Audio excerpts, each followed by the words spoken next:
Hi students, Namaste. Myself Dr. Shaila Clark. I am BMS MD and I completed my MD from Rog Nidan department from National Institute of Ayurveda and Jaipur and BMS from Rajasthan, Jodhpur University. So today we'll be starting our Shalakya Tantra part first, and we'll be discussing why and how is it important for our entrance exam. And हम अब शुरू से start करते हैं, ठीक है। शालाक्य तंत्र आचार्य सबसे पहले देखते हैं। जहाँ जहाँ पे ट्रिक्स बन रही होंगी इजीली वहाँ मैं डिस्कस करूँगी, है ना। अदरवाइज़ हमें नॉर्मली उसे बार बार रिविजन के थ्रू याद करना होगा, ठीक है। तो सबसे पहले निमि तो हमें पता है, विदयराज निमि, है ना, वो तो सबसे मेन आचार्य हैं, ठीक है। उसके बाद कराल, कराल हम कैसे याद रख सकते हैं, कराल दंत एक दंत रोग है तो उससे हमें याद रखना है। भद्रक, है ना, भद्र, भद्र कुछ अगर मुख पे कुछ चीज़ लग जाती तो भद्र स्वरूप लुक आता है तो उससे हम भद्रक याद रख लेंगे। शौणाक, ठीक है, तो श्रोतेंद्रिय से शौणाक याद रख सकते हैं। चक्षुषेण्य तो चक्षु से हो जाएगा याद, ठीक है। विधि सत्य की, सत्य की जिह्वा से हम सत्य बोलते हैं तो जिह्वा रोग आएंगे, मुख रोग, या फिर मान सकते हैं हम शालाक्य तंत्र में, ठीक है। भोज, भोजन हम मुख से लेते हैं, ठीक है। गलवान, फिर गला ही आ रहा है तो वो शालाक्य तंत्र के अंदर आता है, ठीक है। जनक, कांकायन, जनक हमें पता है, ठीक है। कांकायन हम याद रख सकते हैं कि कांकायन को भी मतलब थोड़ा समझ सकते हैं कि कंक से हम समझ सकते हैं कांकायन, है ना, ठीक है। गार्ग्य, गले से समझ याद रख सकते हैं। कृष्ण आत्रेय, ठीक है। भृगु तंत्र, शालाक्य तंत्र में पहले तंत्रकर्ता विदयराज निमि है इसलिए वो तो हमें वैसे भी याद रखना है। श्रेष्ठ आचार्य हमेशा सुश्रुत रहेंगे, ठीक है।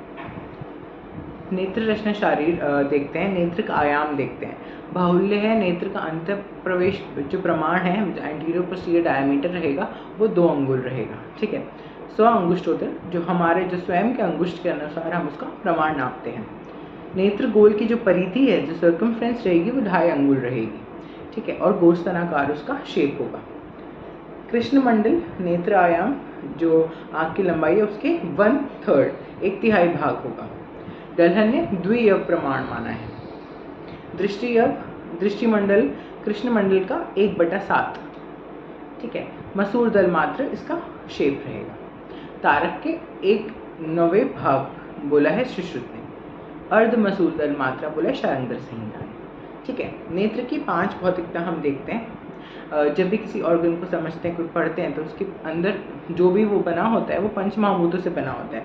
तो हम देखते हैं कि नेत्र में जो 5 महाभूत हैं वो किस किस फॉर्म में एग्जिस्ट करते हैं। जैसे कि जो मांस भाग है उसको हम भूमि से कोरिलेट करते हैं, ठीक है। अग्नि को हम रक्त जो है, रक्त जो बह रहा है नेत्र के अंदर जो ब्लड सर्कुलेशन है उस समझ सकते हैं। वात कृष्ण मंडल को समझ सकते हैं। जल जो है सीता मंडल को समझ सकते हैं।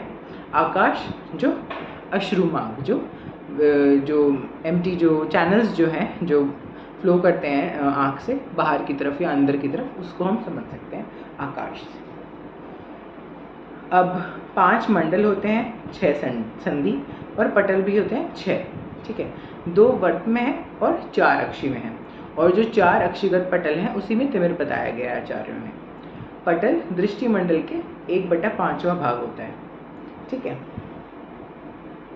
अब अष्टांग संग्रह ने बोला है कि जो शुक्ल भाग है वो कफ से निर्मित है और वो पितृज भाग है, और कृष्ण जो मंडल है जो है ना नेत्र का, वो रक्त से निर्मित है और मातृज भाव है, और दृष्टि जो है वो पितृज और मातृज दोनों से निर्मित भाव है, ठीक है। और फिर इन्होंने जो परत व परत बताई है वो देखते हैं। भारी जो पहली परत है वो तेजो जल आश्रित मानी है, ठीक है। जो दूसरी परत मानी, जो तेजो जल आश्रित कौन सी होगी, जो हमारा जो एक कंजक्टिवा वाला जो पार्ट होता है उसमें हम देख सकते हैं वो फ्लूइड से कवर्ड रहता है, इससे याद रखें कि वो तेजो जल आश्रित रहेगा, ठीक है। और दूसरा उसमें आयरिस रहता है तो उससे ही रोशनी अंदर आती है तो तेज भाव उससे याद रख लेना है, ठीक है। दूसरी परत है मांस आश्रित, ठीक है, जहाँ पे मसल्स रहती हैं, ठीक है, जो होल्ड करती हैं कॉर्निया को, ऐसे हमें याद रखना है। तीसरी परत है मेद आश्रित, चौथी परत होगी अस्थिआश्रित, जिसके अंदर जो स्ट्रक्चर है जिसके अंदर आँख को रखे, जिस तरह हम समझ सकते हैं कि जिसमें आँख रहती है, वो स्ट्रक्चर है चौथी परत। अब जैसे कि हम नेत्र रोग की तरफ बढ़ रहे हैं, तो अब नेत्र रोग के निदान देखते हैं। कारण क्या हो सकते हैं? उष्णाभितप्तस्य जल प्रवेश, मतलब उष्ण से तप्त होके, मतलब बहुत ज़्यादा गर्मी में काम करने के बाद में एकदम से जल में प्रवेश करना, ठीक है। तो इससे हम सरद गर्म बोलते हैं, जिसको आम भाषा में, या फिर हम कह सकते हैं कि एक विरुद्ध उपक्रम के तौर पे ये रोग का कारण हो सकता है। स्वप्न विपर्य, सोने के लिए जो स्लीप की पोजीशंस होती हैं वो ठीक से नहीं रखते हैं, तब भी नेत्र रोग हो सकते हैं।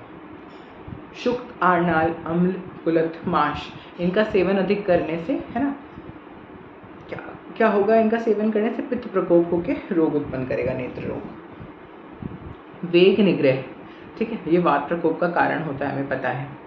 अतिस्वेद, है ना, छद्री विघात या वमन का अतियोग, या तो वमन नहीं होगा या अतियोग होना, ये भी नेत्र रोग का कारण है। वाष्प निग्रह, है ना, जो हम आंसू, जो वेग आ रहा है उसको रोकना, ये भी वेग अवरोध में आ रहा है और ये वेग अवरोध करके नेत्र रोग कर देगा। द्रवास तथा अन्नानिशी सेविताश्च, ठीक है, मतलब अधिक द्रव भोजन का सेवन करना, है ना, माधव निदान ने इसको नेत्र रोगों का कारण बताया है। अब नेत्र रोग की संप्राप्ति देखते हैं, है ना। पित्त प्रधान त्रिदोष प्रकोप इसमें मेनली होता है, ठीक है। नेत्र जो है वो उसमें मेनली माना भी जाता है कि पित्त तेज जो है वो होता है नेत्र, ठीक है। और उसके अंदर जो पित्त जब बढ़ेगा तो त्रिदोष के साथ मिलकर वो नेत्र रोग उत्पन्न करेगा। सिरानुसारी भी दोष विगुण्य ऊर्ध्व मार्गते, ठीक है, दोष विगुण होकर ऊर्ध्व मार्ग से सिरानुसार, मतलब सिराओं के साथ ऊर्ध्व मार्ग पे पहुंच के नेत्र रोग उत्पन्न करते हैं।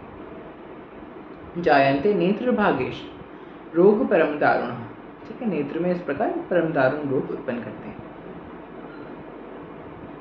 हाँ, अब नेत्र रोग की संख्या देखते हैं। ये इम्पॉर्टेंट है क्योंकि थोड़ा सा इसमें अलग अलग आचार्यों ने अपने अपने मत अलग अलग रखे हैं और सबके थोड़ा भेद भी अलग अलग हैं, तो थोड़ा बहुत याद रखना है। एक तो हमें मिनिमम से मैक्सिमम याद रखेंगे सबसे पहले तो 96 बताए हैं चरक ने और कराल ने, ठीक है। चरक ने दो ऑप्शन, मतलब दो रखे हैं, 4 भी और 96, तो मैक्सिमम और मिनिमम दोनों चरक के अकॉर्डिंग याद रखना है। फिर कराल ने भी सेम चरक 96 संख्या बताई है। उसके बाद अष्टांग हृदय संग्रह और शारंदर संहिता।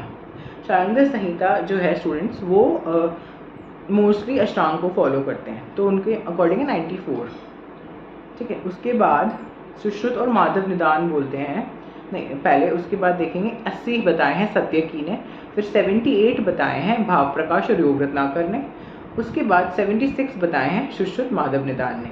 तो मेनली हमें 76 96 तो याद रखना ही है, ठीक है। सुश्रुत माधव निदान 76 बताते हैं, चरक और कराल बताते हैं 96, मैक्सिमम मिनिमम, मतलब एक 4 को हटा दें तो 76 to 96 मैक्सिमम मिनिमम हो जाएंगे। उसके बाद याद रखना है हमें अष्टांग शारंधर वाले 94, ठीक है। और इस तरीके से बीच में 78 और 80 इस तरह से हमें याद रख के कंप्लीट करना है 96 to 76 का एक सीक्वेंस, ओके। हाँ, अब इनकी जो अलग अलग, उसके अंदर नेत्र रोगों के अंदर भी जो अलग अलग रोग हैं उनकी संख्या बता रखी है। जैसे कि अष्टांग हृदय संग्रह सभी ने, ऑलमोस्ट सब ने बताया। संधिगत रोग बताए हैं 9, ठीक है। तो 9 हमें कैसे याद रखना है वो हम ऐसे देख लेते हैं कि संधि में, मतलब जैसे सिंगल डिजिट्स और डबल डिजिट्स, जैसे 1 to लेके 10 तक जब हम गिनते हैं 1 2 3 4 5 6 7 8 9 10, तो सिंगल और डबल डिजिट के बीच में जो संधि है वो 9 नंबर बनाता है, ठीक है। इसलिए संधिगत रोग होंगे 9। फिर है वर्तमगत रोग है 24 और 21, ठीक है। तो इसको हम कैसे याद रख सकते हैं? इसको हम निंदित, हाँ, निंदित वर्तम रोग, एक 21वां चैप्टर होता है अष्टनिंदितीय अध्याय, है ना, वो सब में अष्टनिंदितीय अध्याय चरक का है, चरक सूत्र का। और 24 है ना। तो हम ऐसे याद रख सकते हैं, वर्तम का निंदित है 24 घंटा। ठीक है, वर्तम के लिए 24 घंटा निंदित है। ठीक है, ऐसे हम याद रख लेते हैं। ठीक है, तो 21 से याद हो जाएगा हमें अष्टनिंदित है और 24 घंटा उसके लिए निंदित है। ठीक है, ऐसे याद रख लेंगे। अब शुक्लगत रोग हैं 13 और सुश्रुत माधव निदान मानते हैं 11, भाव प्रकाश भी 11 मानते हैं। ठीक है, तो इसको याद रख लेना है। फिर कृष्णगत रोग हैं, सुश्रुत माधव निदान बोलते हैं 4, भाव प्रकाश भी 4 बोलते हैं, बाकी अष्टांग हृदय संग्रह और शारंग्रह संहिता 5 बोलते हैं। तो हम ऐसा मान सकते हैं कि जो कृष्णा टेम्पल है वो 4 से 5 बजे सुबह खुलता है। ठीक है, सर्वाक्षी रोग हैं 16, 17, मतलब 16 या तो 16 बताए हैं अष्टांग संग्रह और हृदय ने, और सुश्रुत माधव निदान बताते हैं 17, भाव प्रकाश भी 17 बताते हैं। तो इसको हम याद रख सकते हैं 16, 17, मतलब 17 जो साल है ना, 17 मतलब ऐसे हम मान सकते हैं कि थोड़ा सा अनलकी मानते हैं 17 नंबर को। तो सर्वाक्षी सभी का कारण है 17। ठीक है, ऐसे याद रखेंगे। बाह्य रोग 2 होते हैं और पक्ष मंडल के रोग 2 हैं। सबसे इम्पोर्टेंट है पक्ष्मकोप और पक्ष्मशाती, बहुत इंपॉर्टेंट है और बताया सिर्फ भाव प्रकाश नहीं है। ठीक है, तो इस प्रकार कुल संख्या हो जाएगी सब आचार्यों के अकॉर्डिंग 94, 96, 94। ठीक है, इस तरीके से हो जाएगी, ये हमें याद रखना है। हाँ, शारंग्रह संहिता में कुछ विशेष उल्लेख है, 6 तिमिर, 6 काच, 7 लिंगनाश, 4 अधिमंत, 4 अभिशंत, इनका अत्यधिक उल्लेख किया गया है शारंग्रह संहिता ने, और उन्होंने कुल 94 रोग बताए, तो वो हमें याद रखने हैं। ठीक है, नेक्स्ट सेक्शन में हम शस्त्र क्रम देखेंगे।